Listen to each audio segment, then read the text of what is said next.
नमस्कार। आज हम एक ऐसी विचार यात्रा पर निकल रहे हैं जिसने सदियों से सच में अनगिनत लोगों को राह दिखाई है। गौतम बुद्ध की शिक्षाएं। हमारे पास एक स्रोत है, गौतम बुद्ध के अनमोल विचार। इसमें उनकी गहरी बातों के कुछ आप कह सकते हैं खास अंश सहेजे गए हैं। तो हमारा इरादा सिर्फ इन विचारों को दोहराना नहीं है, बिल्कुल नहीं, बल्कि हम उनके मर्म तक पहुंचना चाहते हैं। जीवन के उतार चढ़ाव, ये सुख दुख का खेल, मन की उलझने, इन सब पर बुद्ध का नजरिया क्या था? और शायद सबसे अहम सवाल कि 2500 साल पुरानी ये बातें आज हमारी जिंदगी के लिए क्या मायने रखती हैं। आइए इस पर एक गहरी नजर डालते हैं, और इस सफर में हमारी मदद करने के लिए हमारे साथ विशेषज्ञ भी हैं।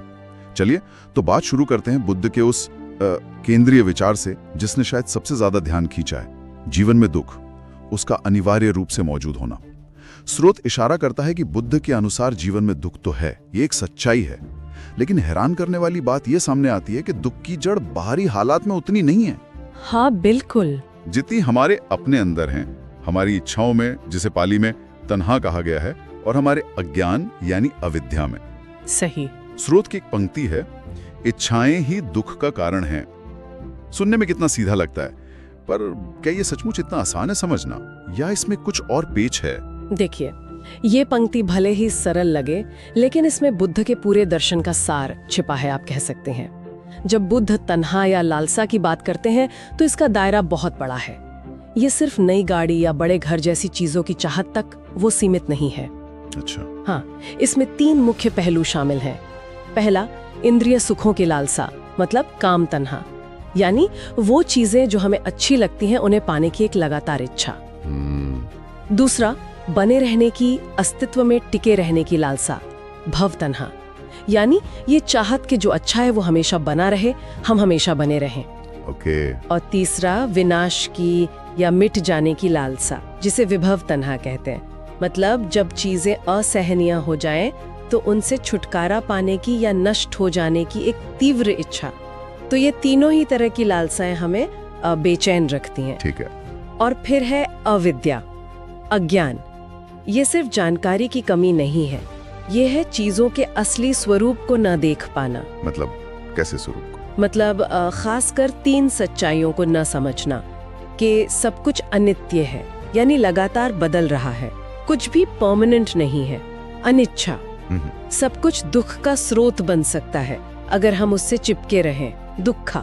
और कोई स्थायी अपरिवर्तनशील मैं या आत्मा जैसी चीज नहीं है, अनत्ता। अनत्ता, ठीक है। तो जब हम इस अज्ञान के कारण चीजों को, रिश्तों को, यहाँ तक कि अपने विचारों को भी स्थायी मान लेते हैं, तो उनके बदलने पर, जो कि उनका स्वभाव है, हमें गहरा धक्का लगता है, और यहीं से दुख पैदा होता है। अच्छा। आज के दौर में देखिए ना, सोशल मीडिया पर दूसरों की चमक दमक देखकर अपने जीवन में कमी महसूस करना, या करियर में एक खास मुकाम पर पहुंचने के बाद भी एक खालीपन सा महसूस करना। हाँ, होता है। ये सब कहीं ना कहीं उसी तन्हा और अविद्या के खेल हैं। वाकई ये सोचना ही अपने आप में एक बदलाव लाता है कि दुख की चाबी बाहरी दुनिया के पास कम, हमारे अपने मन के दरवाजे के पीछे ज्यादा है। बिल्कुल। मतलब हमारी उम्मीदें, हमारी प्रतिक्रियाएं, दुनिया को देखने का हमारा चश्मा, यही असली खिलाड़ी है। सही कहा। लेकिन एक सवाल उठता है यहाँ पर, क्या हर तरह की इच्छा बुरी है? क्या कुछ पाने की चाह रखना, जैसे बेहतर बनने की कोशिश करना, ये भी तन्हा के दायरे में आता है? ये बहुत महत्वपूर्ण सवाल है। बुद्ध ने छंद शब्द का भी इस्तेमाल किया है। छंद? हाँ, छंद, जिसका अर्थ है सकारात्मक इच्छा, एक इरादा या कुछ करने का उत्साह, जैसे ध्यान करने की इच्छा या दूसरों की मदद करने का इरादा। ये हानिकारक तन्हा से अलग है। तन्हा में एक तरह की बेचैनी होती है, एक चिपकाव, एक मुझे चाहिए ही चाहिए वाली जिद, जो पूरी न होने पर दुख देती है। जबकि छंद एक स्वस्थ प्रेरणा है। फर्क बारीक है, और इसे समझने के लिए आत्मनिरीक्षण की जरूरत होती है कि हमारी इच्छा के पीछे की मंशा क्या है, क्या वो हमें उलझा रही है या विकास की ओर ले जा रही है। ये स्पष्टीकरण महत्वपूर्ण है। तो अगर दुख का मूल कारण हमारी ये पकड़ने वाली इच्छाएं और अज्ञान है, तो बुद्ध सुख और शांति का रास्ता कहाँ दिखाते हैं? शायद यहीं पर स्रोत हमें करुणा और प्रेम के महत्व की ओर ले जाता है। बिल्कुल। स्रोत में ये बात उभर कर आती है कि असली खुशी दूसरों के लिए अपने दिल में करुणा और प्रेम जगाने में है। और एक जगह तो यहाँ तक कहा गया है, करुणा ही सबसे बड़ा धर्म है। धर्म यानी धारण करने योग्य गुण, करुणा को सबसे ऊपर रखना, इसका गहरा मतलब क्या हो सकता है? ये बुद्ध की शिक्षाओं का दूसरा अहम स्तंभ है। देखिए, करुणा महज किसी के दुख को देखकर अफसोस करना या सहानुभूति जताना नहीं है। उसे हम शायद दया, अनुकंपा कह सकते हैं। अच्छा। करुणा इससे कहीं ज्यादा सक्रिय और गहरी है। ये दूसरे के दुख को महसूस करने की क्षमता है, जैसे वो अपना ही हो, और उससे भी बढ़कर उस दुख को दूर करने की सक्रिय इच्छा और कोशिश करना। सक्रिय इच्छा। हाँ, ये इस समझ से पैदा होती है कि हम सब एक अदृश्य धागे से जुड़े हैं। बुद्ध ने इसे प्रतीच्य समुत्पाद या निर्भर उत्पत्ति के सिद्धांत से समझाया था। किसी और का दुख सिर्फ उसका नहीं है, कहीं ना कहीं वो पूरी व्यवस्था को, हमें भी प्रभावित करता है। जब हम सिर्फ अपने मैं, मेरा, मुझे के छोटे से दायरे में जीते हैं, अपनी ही इच्छाओं के इर्द गिर्द घूमते रहते हैं, तो हम खुद को एक पिंजरे में बंद कर लेते हैं, है ना? सही बात है। लेकिन जैसे ही हम अपना ध्यान दूसरों की भलाई की तरफ मोड़ते हैं, बिना किसी बदले की उम्मीद के किसी की मदद करते हैं, तो हम अपने उस स्वार्थी मैं से थोड़ा ऊपर उठ जाते हैं। इससे न सिर्फ उस दूसरे व्यक्ति को राहत मिलती है, बल्कि हमारे अपने अंदर एक अजीब सी शांति, एक गहरी संतुष्टि उतरती है। हाँ, महसूस होता है कभी कभी। ये वो खुशी है जो किसी नई चीज को खरीदने या कोई लक्ष्य हासिल करने वाले क्षणिक रोमांच से बिल्कुल अलग होती है, ज्यादा स्थायी और सच्ची। और दिलचस्प बात यह है कि दूसरों के प्रति करुणा का भाव हमें अपनी हानिकारक इच्छाओं, मतलब तन्हा से मुक्त होने में भी मदद करता है। ये सुनने में तो बहुत प्रेरणादायक लगता है, लेकिन आज की दुनिया जो अक्सर हमें प्रतिस्पर्धा और आगे निकलने के लिए उकसाती है, उसमें इस निस्वार्थ करुणा का अभ्यास करना, क्या ये थोड़ा ज्यादा आदर्शवादी नहीं लगता? क्या स्रोत इस बात पर कुछ रोशनी डालता है कि करुणा को बनाए रखना कितना मुश्किल हो सकता है, खासकर जब हम खुद तनाव में हों या किसी ने हमारे साथ बुरा किया हो? स्रोत सीधे तौर पर शायद इन चुनौतियों का जिक्र ना करे, लेकिन बुद्ध की पूरी शिक्षा पद्धति ही इन चुनौतियों से निपटने के तरीके बताती है। करुणा कोई स्विच नहीं है जिसे आप ऑन या ऑफ कर सकें। हाँ, ये तो है। ये एक मांसपेशी की तरह है जिसे लगातार अभ्यास से मजबूत बनाना पड़ता है। शुरुआत छोटे कदमों से हो सकती है, जैसे किसी सहकर्मी की बात को ध्यान से सुनना बिना टोके, ट्रैफिक में फंसे किसी दूसरे ड्राइवर के प्रति गुस्से की जगह थोड़ी समझ दिखाना, या किसी जरूरतमंद की छोटी सी मदद कर देना। ये रोजमर्रा के छोटे छोटे चुनाव हमारे अंदर करुणा के बीज को सींचते हैं। और जहां तक मुश्किल लोगों या स्थितियों की बात है, बुद्ध की शिक्षाओं में उपेक्षा यानी संभाव का भी जिक्र है। उपेक्षा मतलब अनदेखा करना? नहीं, ये उदासीनता नहीं है, ये एक संतुलित मनस्थिति है जहां हम ना अत्यधिक राग रखते हैं न द्वेष, खासकर तब जब हम सीधे तौर पर मदद नहीं कर सकते या स्थिति हमारे नियंत्रण से बाहर हो।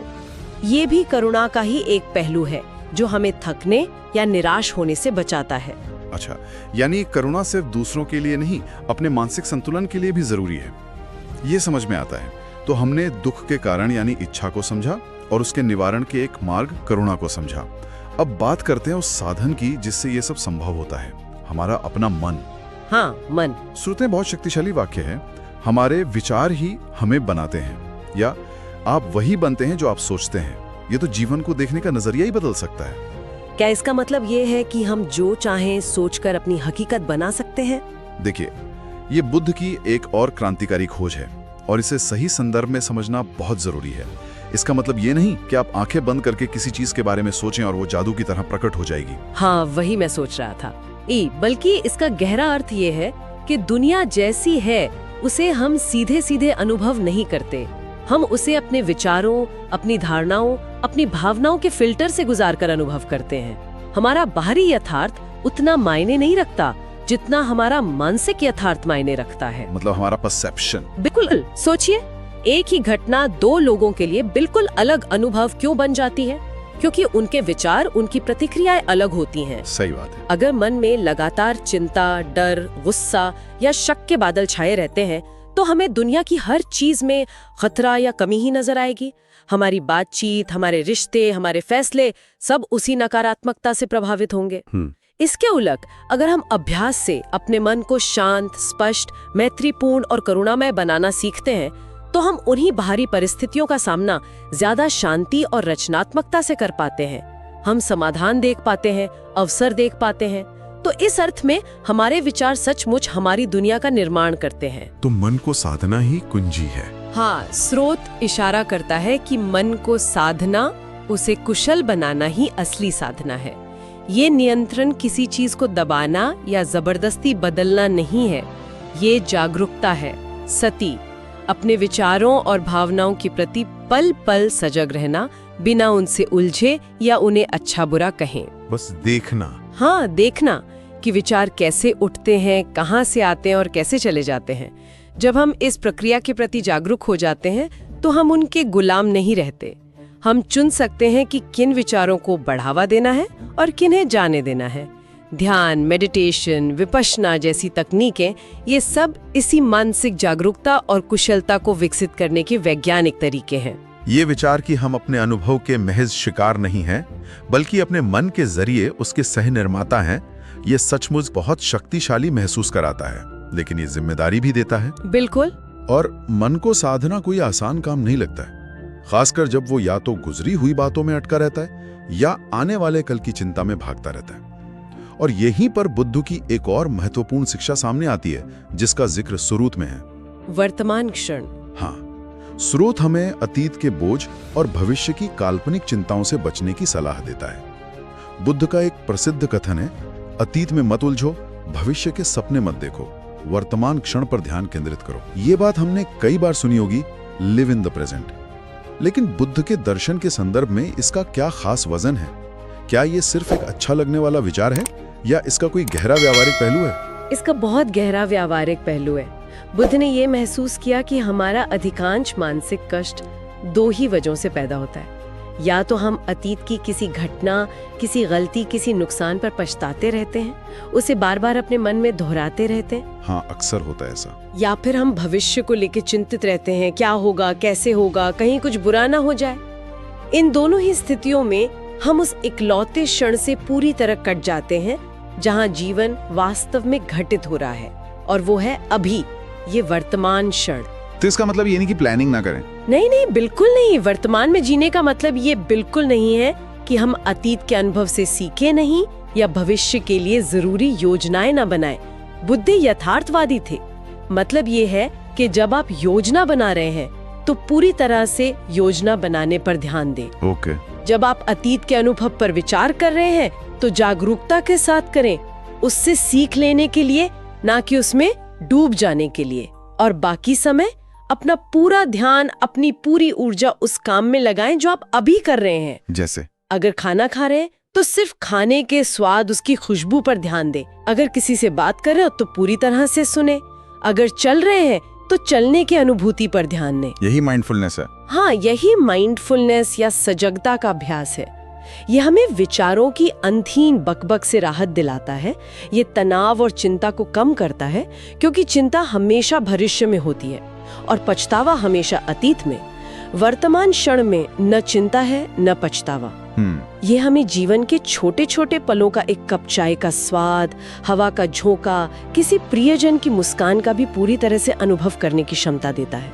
ये पलायनवाद नहीं है, बल्कि यथार्थ की सबसे गहरी स्वीकृति है। जीवन जैसा अभी है उसे पूरी तरह से जीना। ये बात सोचने पर मजबूर करती है कि हम असल में कितना कम वर्तमान में जीते हैं। हमारा मन या तो अतीत की गलियों में भटकता रहता है या भविष्य की अनिश्चितताओं में गोते लगाता रहता है। आज की भागदौड़ भरी जिंदगी, जहां मल्टीटास्किंग को इतना बढ़ावा दिया जाता है, क्या उसमें सचमुच वर्तमान में टिक पाना संभव है या ये सिर्फ एक आदर्श बनकर रह जाता है? क्या स्रोतिवार इस बारे में कुछ संकेत देता है कि इसे रोजमर्रा की जिंदगी में कैसे उतारा जाए? स्रोत शायद सीधे तौर पर कैसे करें की सूची ना दे, लेकिन बुद्ध की शिक्षाओं का पूरा ढांचा ही इसे संभव बनाने के तरीके सुझाता है। ये कोई बड़ी रहस्यमयी चीज नहीं है।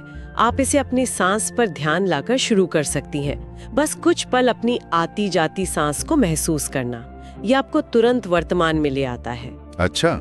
आप इसे अपने रोज के कामों में ला सकती हैं। बर्तन धोते समय सिर्फ पानी, साबुन और बर्तनों पर ध्यान देना, चलते समय अपने कदमों और आसपास के माहौल पर ध्यान देना। ये छोटे छोटे पल मिलकर वर्तमान में रहने की आदत बनाते हैं।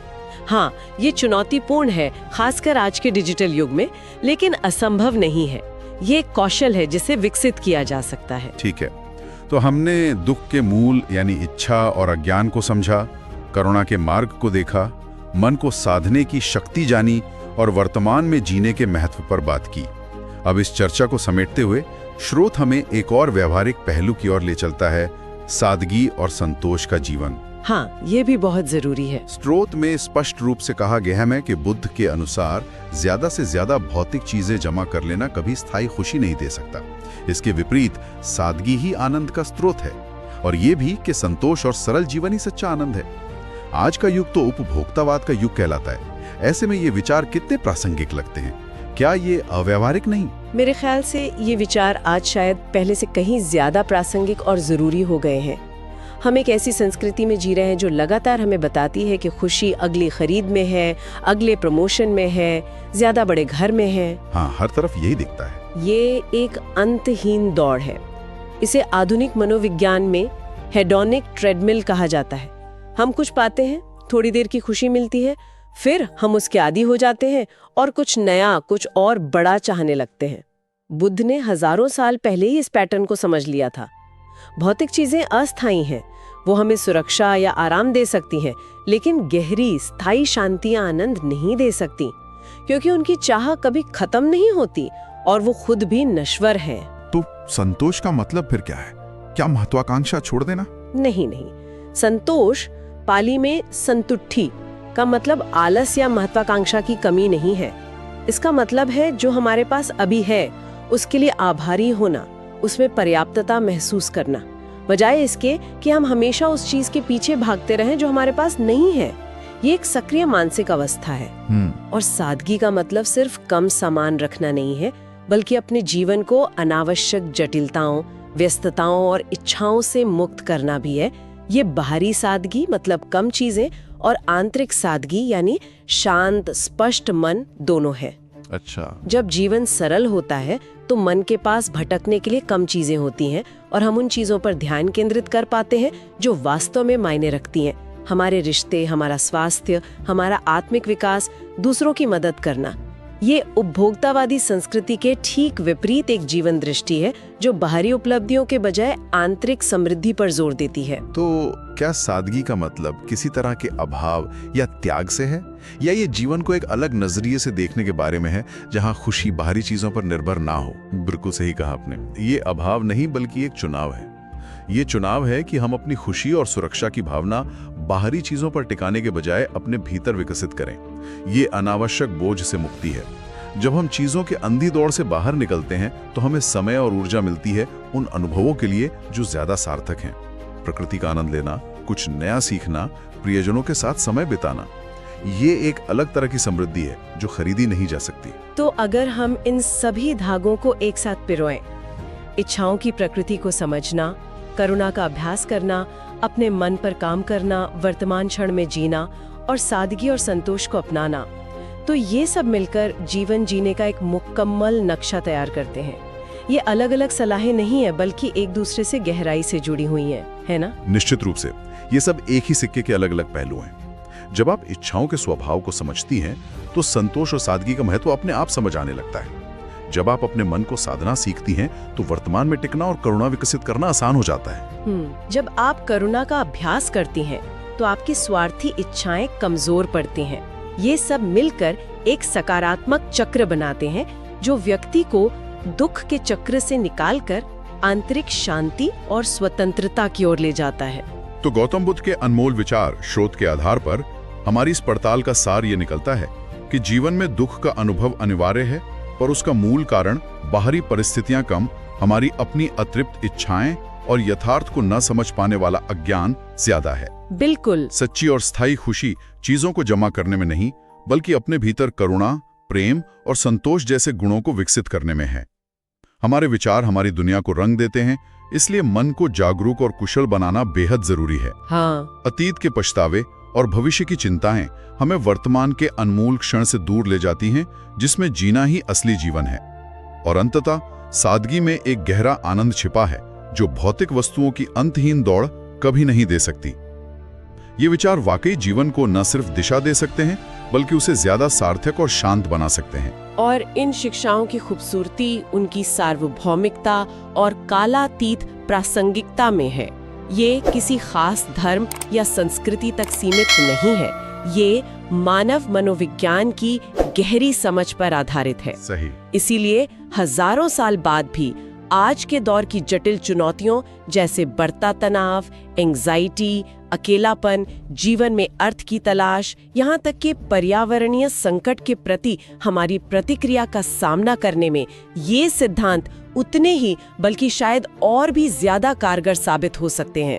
ये हमें याद दिलाते हैं कि असली बदलाव और सच्ची शांति की शुरुआत हमेशा अपने भीतर से होती है। और अब इस चर्चा के अंत में श्रोताओं के लिए एक विचार बिंदु, यह हमारे स्रोत और आज की बातचीत से उपजा है। बुद्ध की शिक्षाओं में मन को साधने, उसे विचारों के प्रवाह में बहने से रोकने पर इतना जोर है। अब जरा आज के डिजिटल युग के बारे में सोचिए।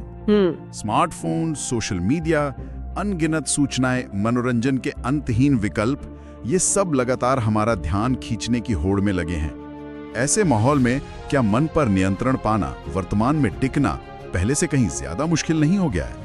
और अगर हाँ, तो क्या इसका मतलब ये भी है कि ये अभ्यास आज पहले से कहीं ज्यादा जरूरी भी हो गया है? इस पर जरूर सोचिएगा। इसी विचार के साथ आज की एक गहन चर्चा यहीं समाप्त होती है।